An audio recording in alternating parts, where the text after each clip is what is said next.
Hello बच्चा लोग, welcome to ignite class. ठीक है, इसके पहले आप सभी अच्छे होंगे, मस्त होंगे, एंजॉय कर रहे हैं पढ़ाई को और मौसम को भी, क्योंकि देखिए रांची का मौसम कितना प्यारा हो गया है। ठीक है, और आप सब अपने बोर्ड की एग्जाम को, ऐसा नहीं है कि मौसम प्यारा हो गया है तो मैं बहुत ज़्यादा जो है कि प्यार में ही डूब जाना है।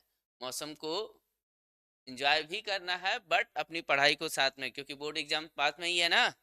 हाँ, तो ज़्यादा टाइम नहीं बचा है अब आपके पास, सिर्फ 1 मंथ बचा है। सिर्फ ले दे के 1 मंथ बचा है, तो आप इसको सीरियस होके अपने बोर्ड की तैयारी करें। लास्ट टाइम हम क्या पढ़ रहे थे? Motion in plane. Motion in plane के पीवाईक्यू एमसीक्यू कर रहे थे हम।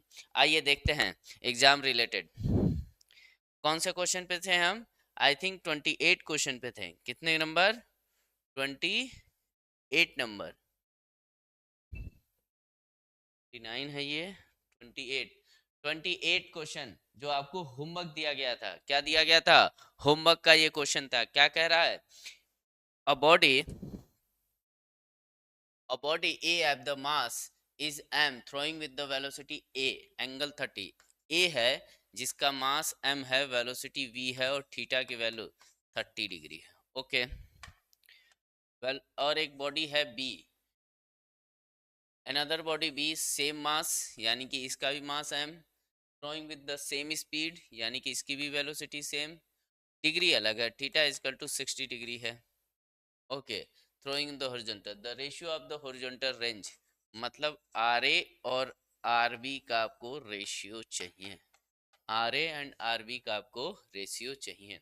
देखो हॉरिजॉन्टल रेंज क्या होता है, हम आपको बता चुके हैं कि जिन बच्चों ने प्रोजेक्टाइल मोशन भूल गए हैं या नहीं पढ़े हैं, या उन्हें लगता है कि उनका कॉन्सेप्ट क्लियर नहीं है, वो इग्नाइट क्लासेस के, ठीक है, 11th के कॉन्सेप्चुअल प्लेलिस्ट में जाएंगे और वहां पर इग्नाइट क्लासेस में आपको प्रोजेक्टाइल मोशन पढ़ाया गया है, तो वहां से आप देख सकते हैं। ठीक है, आइए क्या होता है प्रोजेक्टाइल मोशन, इसकी हम बात करते हैं। ये है प्रोजेक्टाइल मोशन। प्रोजेक्टाइल मोशन की कुछ खास बातें हैं। देखो, ये जिस एंगल से यहाँ प्रोजेक्ट हुआ, ये एंगल होता है थीटा। यही यहाँ पे ये थीटा 30, थीटा 60 है। और ये है वेलोसिटी। ये है वेलोसिटी जिसको आप रिप्रेजेंट कर सकते हैं। ये इसका कंपोनेंट लेंगे यू एक्स और इसका कंपोनेंट लेंगे यू वाई। क्या लेंगे? U Y. ठीक है,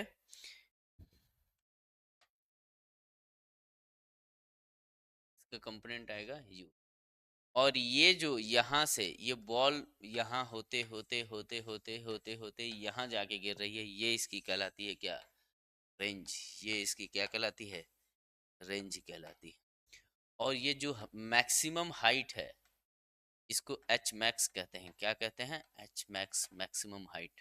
इस हाइट पर जो वाई कंपोनेंट है, वेलोसिटी का वाई कंपोनेंट जो है वो जीरो होगा। वेलोसिटी का वाई कंपोनेंट इस मैक्सिमम हाइट पर जीरो होगा।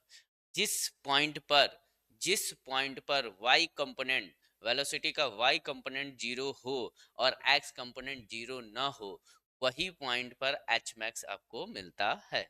ये चीज आपको मैंने पढ़ाया है। और क्या पढ़ाया है सर? यहाँ से यहाँ पहुंचने में, इस जगह से इस जगह ए से बी पहुंचने में जो टाइम लगता है, जो टाइम लगता है उसको टाइम ऑफ फ्लाइट कहते हैं। क्या कहते हैं? Time of flight. Flight time कहते हैं। समझ में आ गई बात? अब बात आते हैं कि रेंज कैसे निकालते हैं। सर, ये आपका आर्म है, ठीक है, रेंज। यहाँ से ये बीट किया तो आर का फॉर्मूला आता है बेटा कि यू एक्स इंटू में time of flight. U x into में time of flight. U x क्या है? U cos theta. और टाइम ऑफ फ्लाइट क्या होता है सर? ये होता है 2u साइन थीटा अपॉन में जी। टाइम ऑफ फ्लाइट की वैल्यू क्या आती है? 2u साइन थीटा अपॉन में जी आती है। तो r इजकल टू क्या आ जाएगा?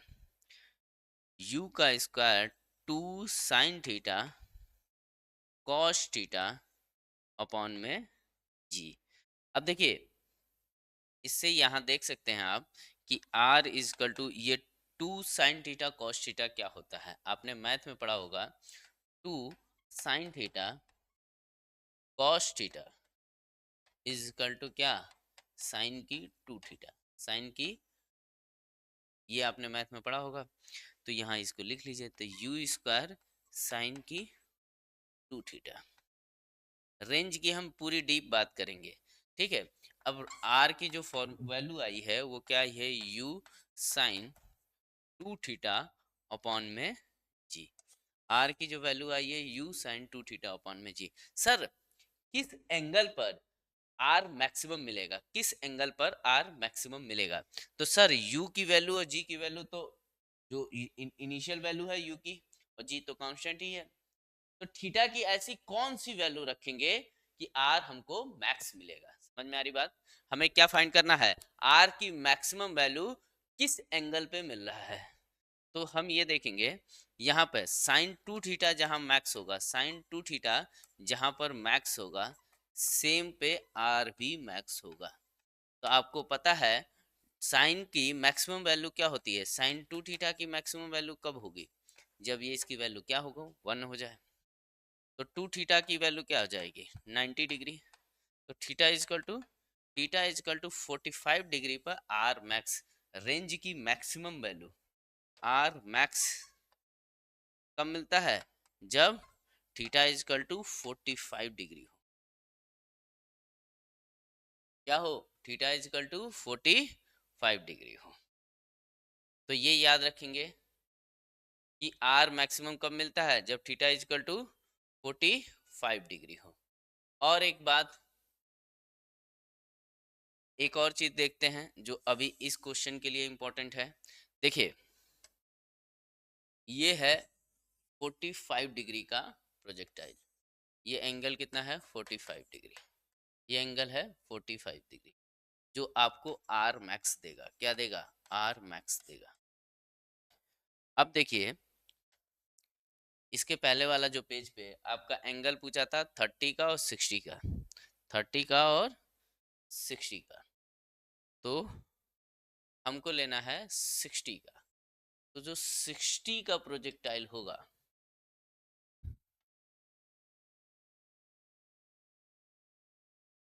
जो 60 का प्रोजेक्टाइल की रेंज होगी, ये है किसकी, यहां से यहां तक R60, ठीक है।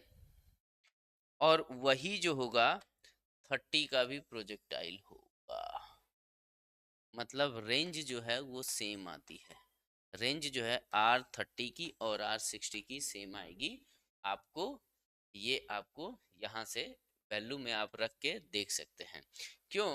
क्योंकि 45 के जितना देखो, एक होता है रेंज जो होती है सेम होती है किसके लिए, R45 plus alpha and R45 minus alpha, range क्या होगी, सेम होगी। ये लाइन को आप रिमार्क कर ले अपने, बहुत ही इंपॉर्टेंट है, वेरी वेरी इंपॉर्टेंट। क्या है, वेरी वेरी इंपॉर्टेंट है, वेरी वेरी इंपॉर्टेंट है कि रिमार्क कर लीजिए। 45 के जितना प्लस, जैसे कि 60 है तो R60 का मतलब क्या, R60 का मतलब है 45 प्लस 15, और R30 का मतलब क्या 45 माइनस 15। तो रेंज क्या होगी, सेम होगी, रेंज क्या होगी, सेम होगी। समझ में आई बात, क्या होगी, रेंज सेम होगी। और जिसको लगता है कि ये ऐसा कैसे हो रहा है, वो इस में, इस इक्वेशन में 60 की वैल्यू डालो 30 की वैल्यू डालो, ठीक है, तो देखोगे वैल्यू सेम आएगी। क्या आएगी, वैल्यू सेम आएगी, ठीक है। तो आंसर इसका क्या हो जाएगा, रेंज की आर ए अपॉन में R B is equal to क्या, 1/1। Answer B. स्क्रीनशॉट ले लीजिए फटाफट, फटाफट स्क्रीनशॉट लेंगे बच्चों, इसका भी स्क्रीनशॉट ले लीजिए।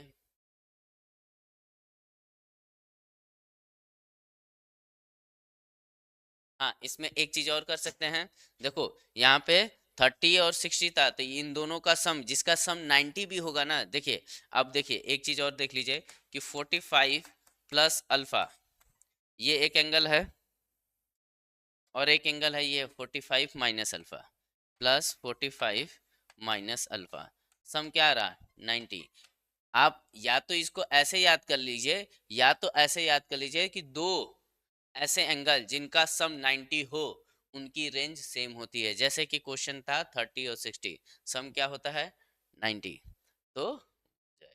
उसी तरह 75, 75 R75 एंड R15, तो आप देख सकते हैं 75 प्लस 15 कितना होता है 75 प्लस 15 इजकल टू क्या 90 हो जाएगा। तो इनकी भी रेंज सेम आएगी। आप इस तरीके से भी कर सकते हैं, इस तरीके से भी कर सकते हैं। समझ में आई बात? आप चाहें तो दोनों का सम 90 है तो भी रेंज सेम होगी। आप ये भी कह सकते हैं कि अगर 45 से जितना आप जो है प्लस जा रहे हैं उतना ही माइनस जा रहे हैं तो भी रेंज सेम होगी। ठीक है, इसका स्क्रीनशॉट ले लीजिए। हाँ, नोट्स में अपने वही ऐड कीजिए जो आपको यूजफुल हो, जो आपने अभी तक नहीं पढ़ा है या आप भूल जा रहे हैं बार बार, आपको जिस चीज़ में हमेशा गलतियां हो रही हैं वही अपने नोट्स में ऐड करें। पूरी चीज़ें बैठ के ऐड नहीं करेंगे, ठीक है? अपना नोट्स अपने हिसाब से बनाएंगे। चलिए next question, which of the following operation between the two vector can be yield the vector perpendicular to either of them? Which of the following operation between the two vector can yield a vector perpendicular to either of them? Sir multiplication, addition और subtraction में तो कुछ होता ही नहीं है, ठीक है, कि वो परपेंडिकुलर हैं कि पैरेलल हैं। मल्टीप्लिकेशन में होता है कि वो परपेंडिकुलर हैं कि पैरेलल हैं। अगर परपेंडिकुलर हैं तो डॉट प्रोडक्ट क्या आएगा मैक्सिमम जीरो आएगा, और क्रॉस प्रोडक्ट मैक्सिमम आता है। तो आप इसका आंसर क्या लगाएंगे, सी लगाएंगे। चलिए स्क्रीनशॉट ले लीजिए फटाफट। Next question, two vector have the equal magnitude are added, the angle between them is 120 degree, what is the magnitude of the resultant vector?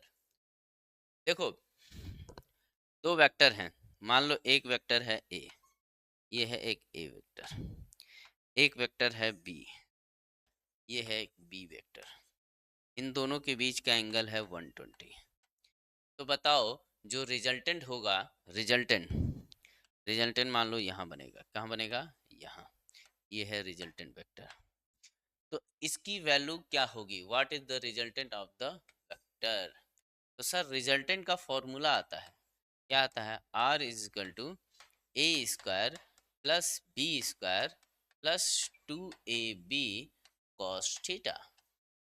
सभी को ये रिमार्क है, याद है? अगर नहीं याद है तो क्वेश्चन करते समय अपने नोट्स में लिखेंगे, अगर याद है तो लिखने की जरूरत नहीं है।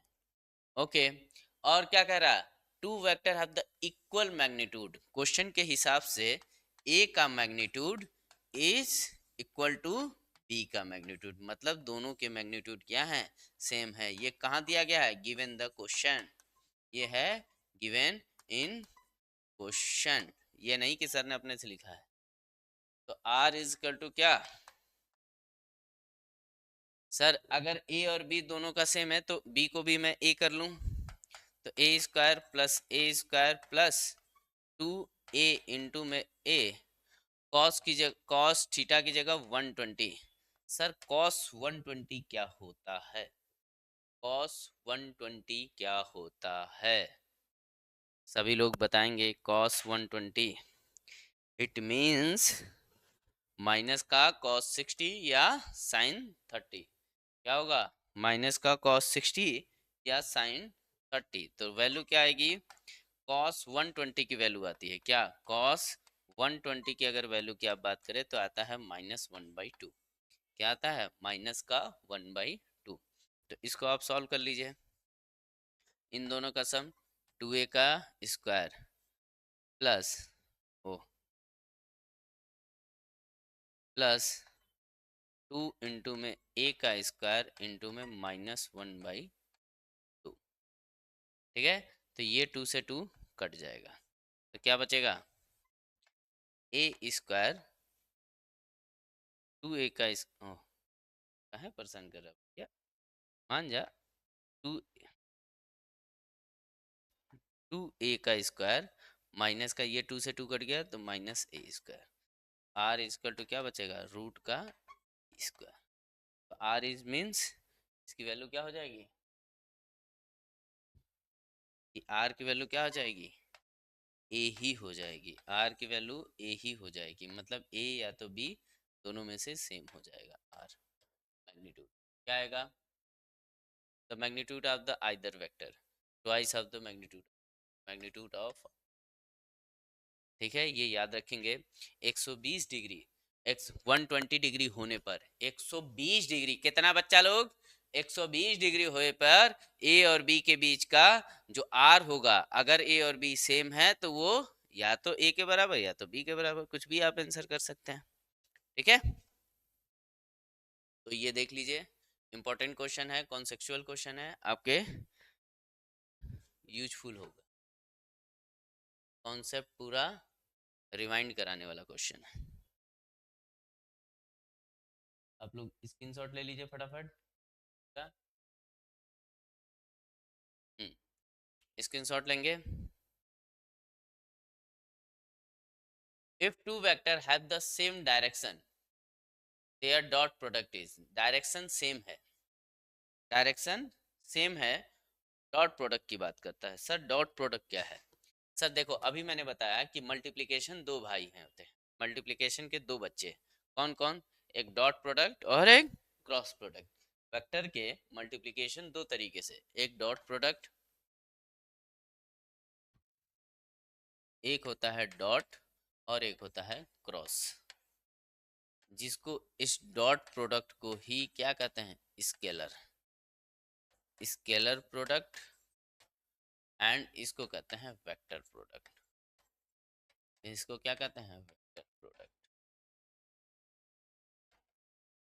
स्केलर प्रोडक्ट यानी कि a vector dot b vector represent करते हैं ऐसे, इसको कैसे रिप्रेजेंट करते हैं sir, a vector cross b vector से रिप्रेजेंट, इसकी वैल्यू क्या होती है, ए बी कॉस थीटा होती है।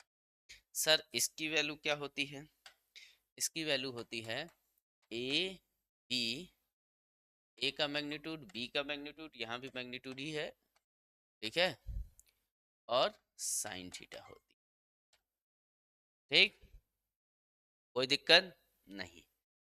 अब कह रहा if two vector have the same direction, direction उनकी सेम है, सेम है, अगर तो डॉट प्रोडक्ट के बाद डॉट प्रोडक्ट पूछा, यानी कि हमारा डॉट प्रोडक्ट क्या है, A dot B is equal to A का मैग्नीट्यूड प्लस एंड बी का मैग्नीट्यूड प्लस नहीं रहेगा कॉस थीटा। अब कह रहा है कि सेम डायरेक्शन है, सेम डायरेक्शन का मतलब क्या है, मतलब है सर ए की जो डायरेक्शन है वही डायरेक्शन आपकी बी की भी है, जो ए की डायरेक्शन है वही डायरेक्शन आपकी बी की भी है, जो ए की डायरेक्शन है, जो ए की डायरेक्शन है वही डायरेक्शन आपकी बी की है।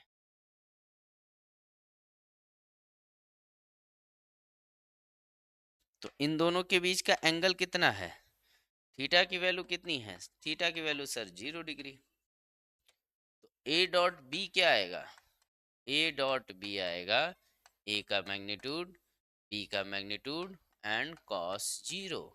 सर कॉस जीरो क्या होता है, cos zero is equal to 1, तो A dot B is equal to what, A dot B is equal to A and B, मतलब डायरेक्ट मल्टीप्लाई कर देंगे। जैसे कि मान लो ए का मैग्नीट्यूड की वैल्यू आती है 10 और बी के मैग्नीट्यूड की वैल्यू है 2, तो ए डॉट बी क्या हो जाएगा, A dot B is equal to 10 into में तो is equal to 20, direct answer बना सकते हैं आप। ठीक है, कब, जब उनके बीच का एंगल 0 हो, आंसर क्या होगा, अच्छा ये मैक्सिमम वैल्यू होगा, ये मैक्सिमम वैल्यू होगा, क्योंकि कॉस की मैक्सिमम वैल्यू कब होती है, थीटा जब 0 होता है, थीटा जब 0 होता है, ये क्रॉस के लिए था, डॉट के लिए इधर, at theta is equal to 0 degree A dot B become क्या, मैक्सिमम। ठीक है, तो आप इसका स्क्रीनशॉट ले लीजिए। आई होप आपको मैं एकदम क्लियर समझा रहा हूँ, सब कुछ मैं रिवीजन करा रहा हूँ। ये रिवीजन क्लास है, इसको आप जो है एज अ रिवीजन कंसीडर करेंगे। ठीक है, जिन बच्चों ने पढ़ रखा है वो प्रैक्टिस के लिए करेंगे, जिन बच्चों को भूल गए हैं वो रिवाइज करते चलेंगे, एक एक क्वेश्चन को डीपली करेंगे, कोई भी क्वेश्चन मिस नहीं करेगा, एक एक बच्चा क्वेश्चन को मिस नहीं करेगा, सारे क्वेश्चन आपके लिए इंपॉर्टेंट है, बहुत ही ज्यादा इंपॉर्टेंट है, और हर एक क्वेश्चन में सारे कॉन्सेप्ट मैं रिवाइज कराते हुए चल रहा हूँ। ठीक है, ताकि आपके कॉन्सेप्ट रिवाइज होते जाएं। चलिए next question, the subtract of two vector can be represented graphically as subtract, vector addition, vector multiplication, vector division, vector subtraction। क्या आएगा आंसर, क्या आएगा आंसर, इस क्वेश्चन का आंसर क्या देंगे आप लोग? क्या इसको होमवर्क क्वेश्चन बना दिया जाए? आप सब दे सकते हैं, आपको इसको होमवर्क क्वेश्चन बना दिया जाए, क्या आप इसका आंसर देंगे? किसी को ऐसा तो नहीं लग रहा है कि यार सर गड़बड़ हो जाएगी? डर लग रहा है इस क्वेश्चन से? बहुत ही हलवा क्वेश्चन है, कोई दिक्कत? हाँ बच्चों,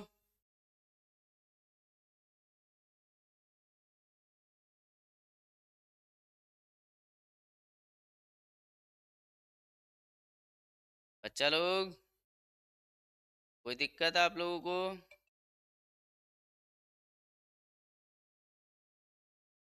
बेटा सबट्रैक्शन ऑफ टू वेक्टर, चलो होमवर्क ही दे देते हैं। ठीक है, ये होमवर्क क्वेश्चन रहेगा आपका।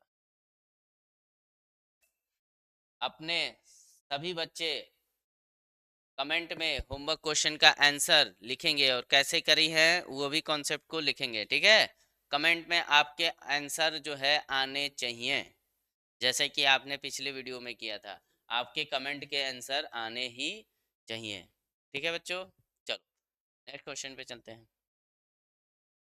The resolution of vector into its component is based on which trigonometry concept? Sir किस ट्रिग्नोमेट्री कॉन्सेप्ट से रिवोल्यूशन किया जाता है?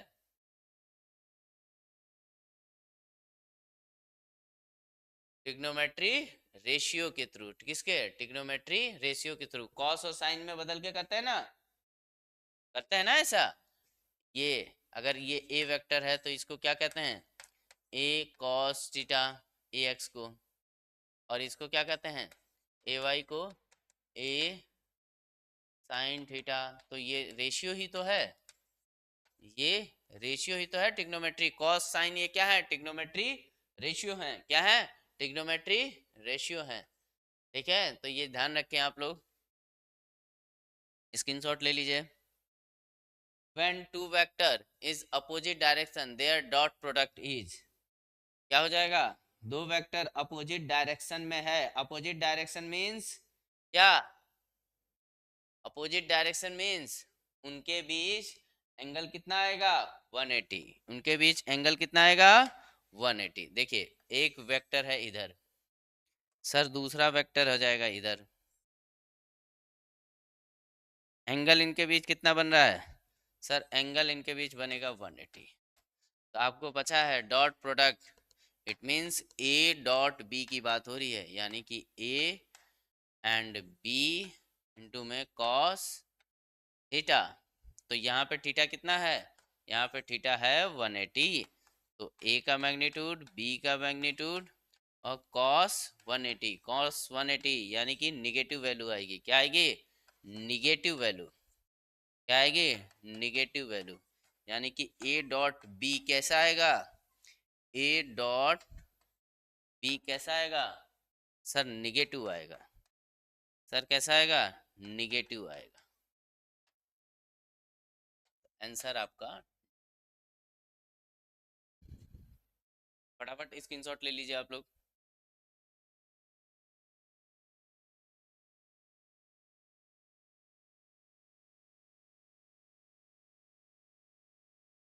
हाँ, अब है 35 एक इंपॉर्टेंट क्वेश्चन है, सभी लोग ध्यान रखेंगे। देखिए, एक वेक्टर है,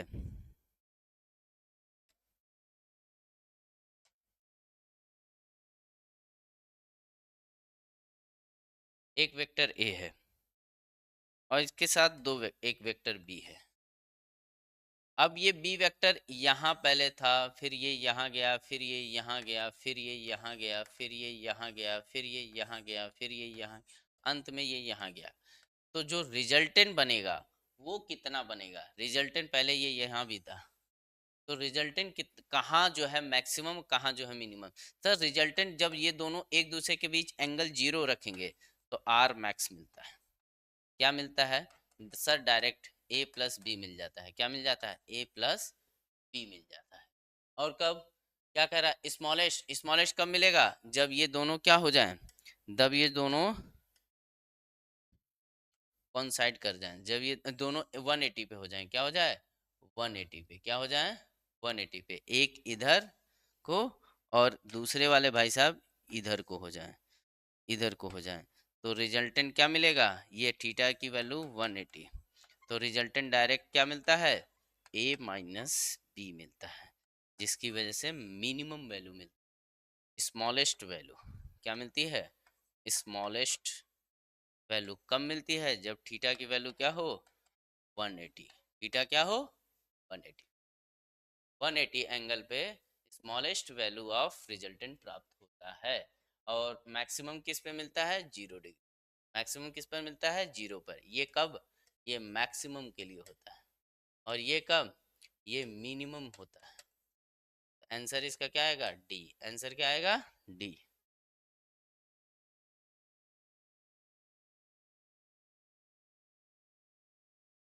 फटाफट आप लोग स्क्रीनशॉट लें।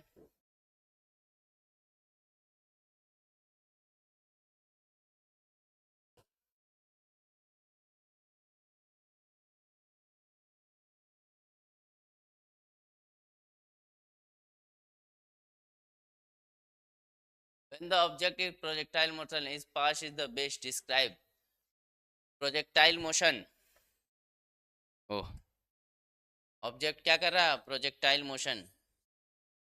तो इस पाथ को क्या कहते हैं? इस पाथ को कहते हैं, कर्व को पैराबोला। क्या कहते हैं? Parabola.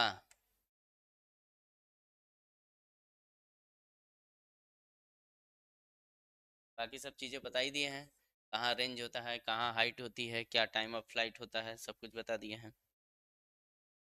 In a projectile motion the horizontal component of velocity remain.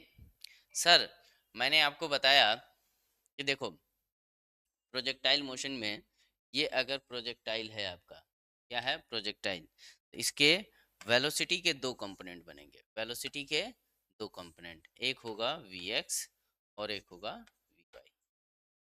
क्या होगा? vy। ओके। ये जब पार्टिकल जैसे जैसे ऊपर जाएगा, यहाँ से मान लो यहाँ गया, यहाँ गया, यहाँ गया, तो हर जगह इसकी नई एक वेलोसिटी मिलेगी आपको। हर जगह इसकी एक नई वेलोसिटी मिलेगी और हर जगह इसके आपको नए वो। तो आप देखेंगे जो Vx है यहाँ का और जो यहाँ का, ये दोनों सेम होगा। ये Vx डैश और Vx, तो Vx dash is equal to Vx। इस जगह पे भी जो Vx मिलेगा, Vx डबल डैश, इस जगह पे जो Vx मिलेगा ट्रिपल डैश, ये सारे के सारे क्या होंगे? सेम होंगे। सारे के सारे क्या होंगे? सेम होंगे। सब के सम सेम होंगे, यानी कि एक्स कंपोनेंट जो होगा वो कांस्टेंट वैल्यू रखता है। वाई कंपोनेंट जैसे जैसे यहाँ मैक्सिमम तक पहुंचने पर, कहाँ? मैक्सिमम पर। मैक्सिमम पर पहुंचने पर वाई कंपोनेंट 0 होगा। पहले यहाँ सबसे ज्यादा, फिर यहाँ कम, फिर यहाँ उससे कम, फिर यहाँ उससे कम, फिर यहाँ उससे कम, फिर एकदम कम, फिर कम कम 0। उसके बाद फिर निगेटिव होता जाएगा। क्या होता जाएगा? निगेटिव होता जाएगा, लेकिन वैल्यू बढ़ती जाएगी और अंत में यहाँ जाके 0 हो जाएगा टक्कर के बाद। ठीक है? तो y कंपोनेंट पहले डिक्रीज करता है, फिर निगेटिवली इंक्रीज करता है अपोजिट डायरेक्शन में, ठीक है, लेकिन x कंपोनेंट तो कांस्टेंट बना रहता है। तो हमसे हॉरिजॉन्टल कंपोनेंट की बात कर रहा है, ठीक है, तो कॉन्सेप्ट याद रखें। चलिए चलते हैं नेक्स्ट क्वेश्चन की तरफ। स्क्रीनशॉट ले लीजिए फटाफट। The time taken of the projectile to reach is the maximum height is equal to time taken to। Sir अभी देखिए ये कह रहा है क्या, ये जो टाइम है ये मान लीजिए ये मैक्सिमम हाइट है एच मैक्स, यहाँ से यहाँ ए से बी, ए से बी और बी से सी, तो जो सिमेट्रिक दिख रहा है ये आपको सिमेट्रिक दिख रहा है, इसको हटा दी।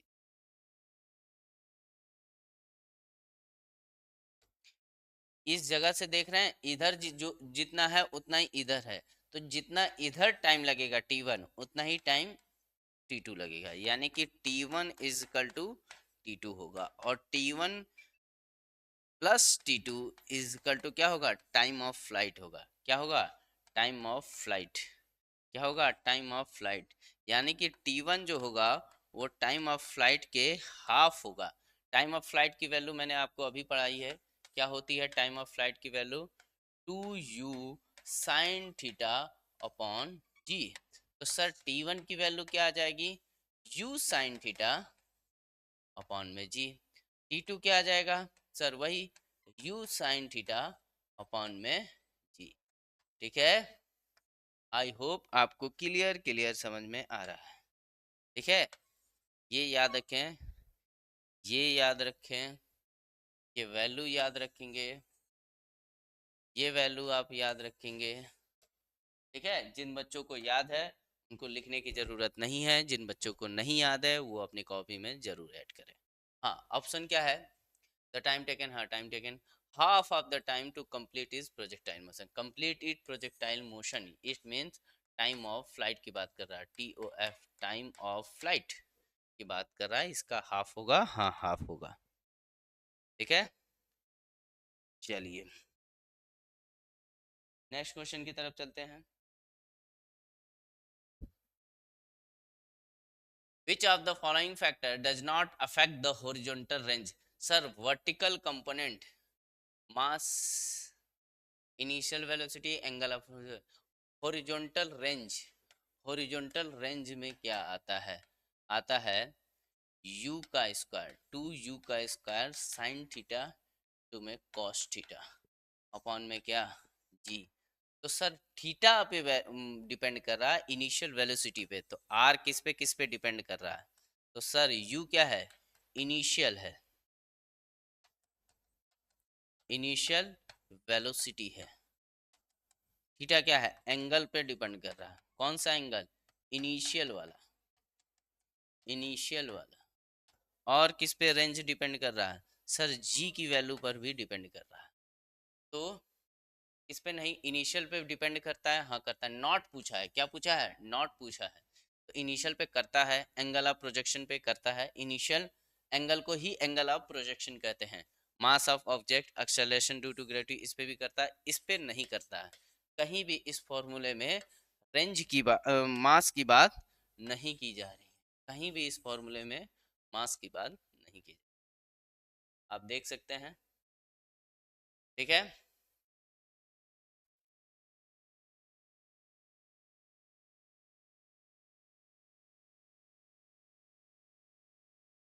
चलिए स्क्रीनशॉट ले लिया आप लोग। आई होप आप लोग सब्जेक्ट को एंजॉय कर रहे हैं, चैप्टर बहुत ही इंपॉर्टेंट चैप्टर चल रहा है, ठीक है। ढेर सारे क्वेश्चन इस चैप्टर से आपको देखने को मिलते हैं, ऐसा नहीं है कि सिर्फ 11th के लिए ये इंपॉर्टेंट है, 12th में भी ये चीज़ें बहुत इंपॉर्टेंट करती हैं, रोल प्ले करती हैं, और आपके आने वाले जो भी आप कंपटीशन के एग्ज़ाम की तैयारी करें उस कंपटीशन के एग्ज़ाम में भी ये सारे कॉन्सेप्ट आपको बहुत ज़्यादा ही इम्पोर्टेंट है, ठीक है। तो प्लीज़ अगर आप लोग अभी भी बहुत ज़्यादा मस्ती कर रहे हैं तो मस्ती को स्टॉप कीजिए और पढ़ाई में आ जाइए, ठीक है। आप सभी को जो है अब जो है कि लापरवाही नहीं करनी चाहिए अपने एग्जाम को लेकर। ठीक है, तो लापरवाही प्लीज बेटा बंद कर दो। ठीक है, अब थोड़ा सा सीरियस होने का टाइम आ गया। सीरियस हो जाओ, 1 महीने की बात है, 1 महीने बाद आपका बोर्ड है। और जहां हमारा संकल्प है कि हम 40/40 अचीव करेंगे। क्या करेंगे? अचीव करेंगे। क्या? 40/40 मतलब 40 में से 40 क्वेश्चन आपके सही होने चाहिए। ठीक है, और ये किया जा सकता है, आप कर सकते हैं, आपके अंदर काबिलियत है। चलिए, in the absence of the air resistance the horizontal and vertical motion of projectile are, क्या होगा? ये प्रोजेक्टाइल है, इसके दो कंपोनेंट Vx और एक कंपोनेंट है Vy। सर ये दोनों आपस में इंडिपेंडेंट होते हैं, इसका इससे कोई लेना देना नहीं होता है, तो इनका आंसर ए ही सही होगा। और ये इंपॉर्टेंट क्वेश्चन है, इसको हल्के में न लीजिएगा। ठीक है, गलती नहीं करके आएंगे। हॉरिजॉन्टल एंड वर्टिकल कंपोनेंट दोनों के दोनों एक दूसरे से इंडिपेंडेंट होते हैं। ठीक है, स्क्रीनशॉट ले लें फटाफट।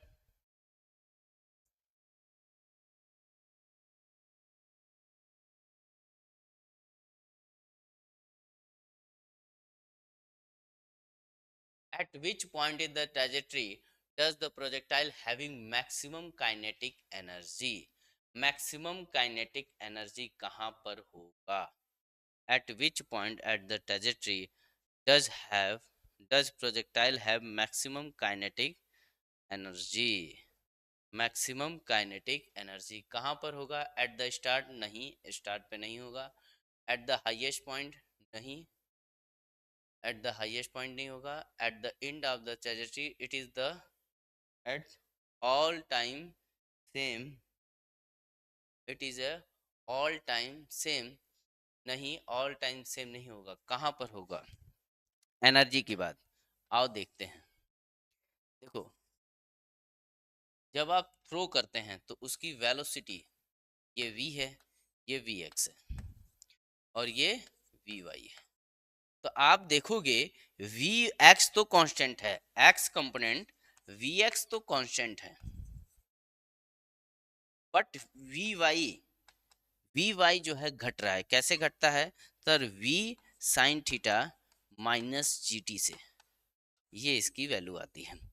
ऊपर जैसे जैसे ये जाएगा वैसे वैसे इसकी वैल्यू कम होती जाएगी, वैसे वैसे इसकी वैल्यू, और एक पॉइंट पे आके ये जीरो शो करेगा। क्या करेगा?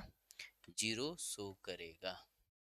एक पॉइंट पे आके ये जीरो शो करेगा, यहाँ पे जीरो शो करेगा, इसमें सिर्फ Vx होगा।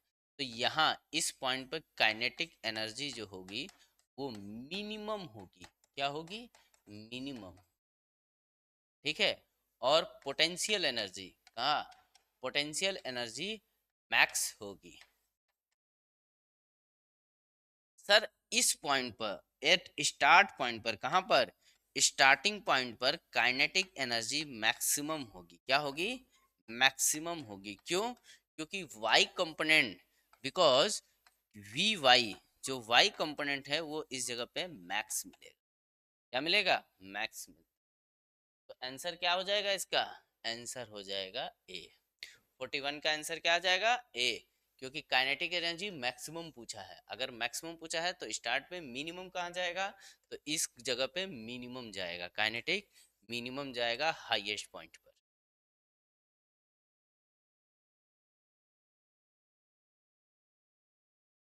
चलो, what is the angle of projection maximum range? Sir अभी मैंने पढ़ाया था कि मैक्सिमम रेंज कब आती है? R is equal to u sine 2 theta upon में जी। तो आर मैक्स कब होता है? आर मैक्स होता है थीटा की वैल्यू को 45 करने पर। याद रखेंगे, इसीलिए मैंने पढ़ाया, इंपॉर्टेंट है।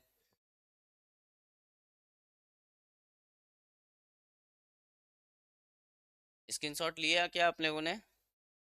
इस क्वेश्चन का भी स्क्रीनशॉट ले लीजिए, 41 का।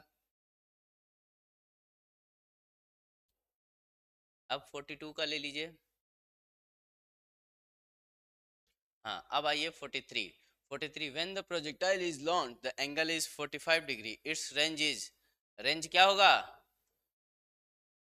सर? वही 40, ये क्या है, रेंज मैक्सिमम होगा और क्या होगा, आर मैक्स।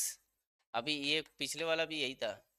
कब होता है? थीटा इजकल टू 45 पे। पूछने क्वेश्चन का पूछने का तरीका अलग है, क्वेश्चन एक ही है, ठीक है।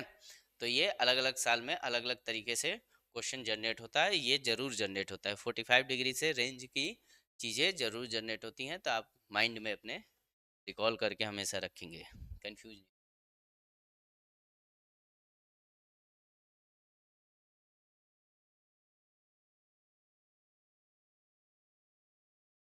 क्वेश्चन संख्या 44।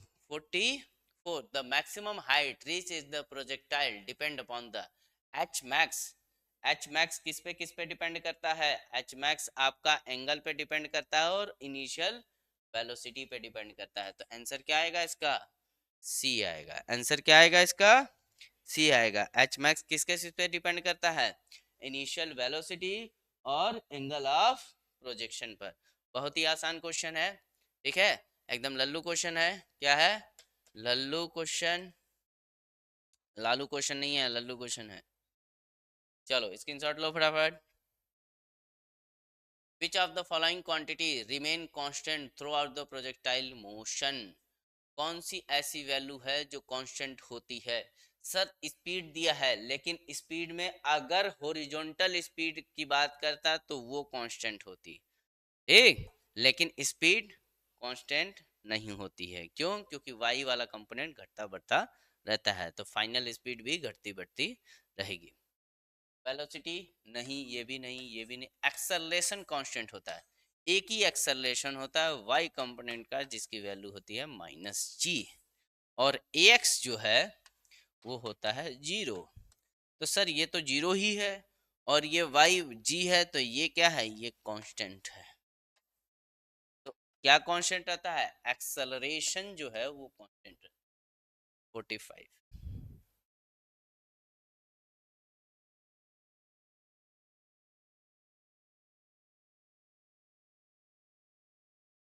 46, if the two projectiles are launched with the same initial velocity but different angle, which one will say in the air of the longer time?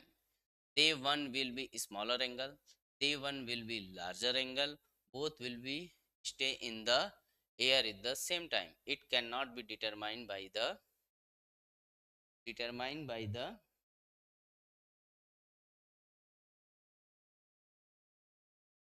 Given information. देखो, जो बच्चे इसका बैडमिंटन खेलते होंगे, बैडमिंटन खेलने, आज ठंडियों का दिन है ना, तो बैडमिंटन आप देखोगे हर एक ग्राउंड पे बैडमिंटन जो है कि खेलने को मिलेगा। तो लोग कहते हैं ना बैडमिंटन, अरे यार ज्यादा ऊंचा मत मारो, नहीं तो जो कॉर्क है वो हवा में लहराता है, ठीक है, हवा में उसकी डायरेक्शन चेंज हो जाती है। यानी कि जब लार्ज एंगल होगा, क्या होगा? लार्ज एंगल होगा, तब जो है क्या होगा?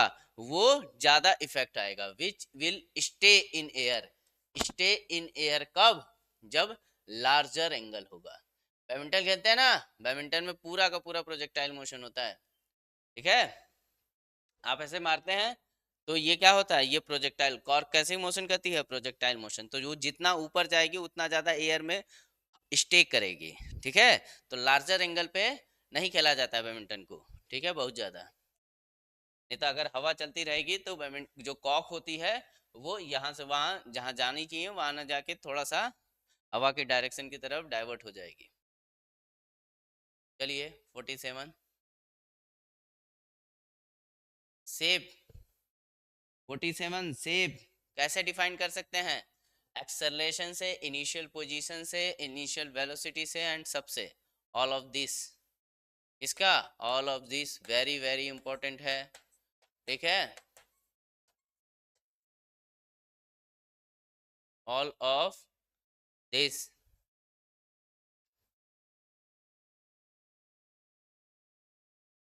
स्क्रीनशॉट ले ले फटाफट। चलिए नेक्स्ट क्वेश्चन की तरफ चलते हैं। 48, क्वेश्चन संख्या 48, Which of the component velocity determine the time of flight of the projectile?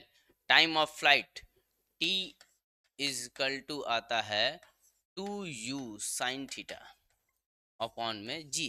Sir जब प्रोजेक्टाइल हुआ तो ये वाला जो वेलोसिटी का कंपोनेंट है ये वर्टिकल कंपोनेंट वी वाई, इसको लिखते हैं वी वी क्या साइन थीटा, क्या लिखते हैं v sine theta. Horizontal component को क्या लिखते हैं वी कॉस थीटा। तो टाइम ऑफ फ्लाइट किस पे डिपेंड कर रहा है परपेंडिकुलर डायरेक्शन पे या वर्टिकल डायरेक्शन पे। Time of flight 2 of vertical direction upon में जी। किस पे डिपेंड कर रहा है वर्टिकल डायरेक्शन पे। इंपॉर्टेंट क्वेश्चन है।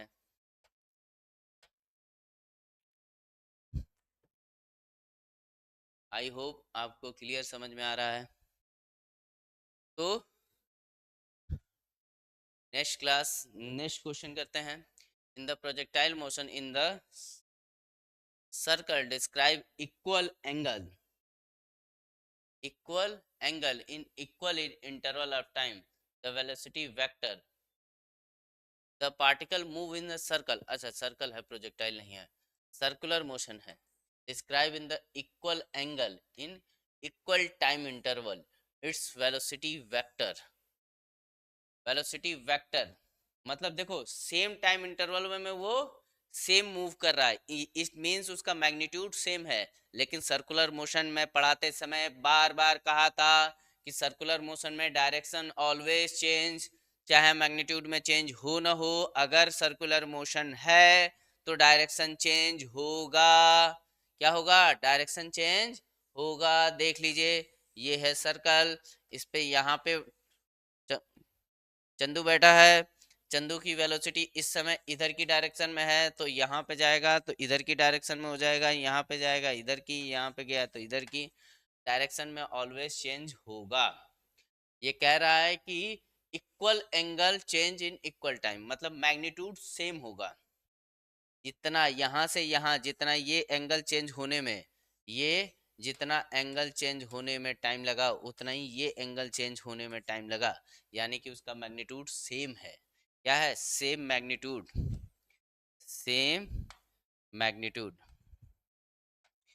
Magnitude but change in direction इस क्वेश्चन का फाइनल आंसर होगा। आंसर क्या आएगा सी, मैग्नीट्यूड चेंज। आज का लास्ट क्वेश्चन क्या है। In the absence of the air resistance the horizontal velocity of the projectile. Horizontal absence क्या होगा हॉरिजॉन्टल वेलोसिटी। सर 2 बार ये क्वेश्चन आ चुका है, आप देख सकते हैं ये वेलोसिटी, ये वी वाई, ये वी है और ये वी एक्स। वी एक्स क्या होता है वी कॉस थीटा और ये क्या है ये है कांस्टेंट, ये है कांस्टेंट, रिमेन कांस्टेंट। ठीक है ये आज का लास्ट क्वेश्चन है और हम इस चैप्टर के 50 क्वेश्चन क्या कर लिए हैं और मतलब डिस्कस कर चुके हैं, आप सभी देख सकते हैं।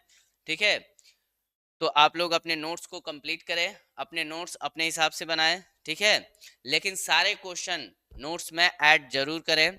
जो भी दिक्कत हो जो भी परेशानी हो कमेंट करें, जो भी आपको क्वेश्चन में लगता हो डाउटफुल हो वो आप कमेंट कर सकते हैं। एग्जाम को लेके कुछ जो है दिक्कत हो रही है कोई प्रॉब्लम है तो भी आप कमेंट कर सकते हैं। ठीक है और प्लीज़ अगर आपको वीडियो अगर मेरे पढ़ाए गए कंसेप्ट आपको समझ में आते हैं तो आप प्लीज़ वीडियो को लाइक करें, अपने दोस्तों के बीच शेयर करें और कमेंट करें। थैंक यू बच्चा लोग, thank you Jharkhand, thank you.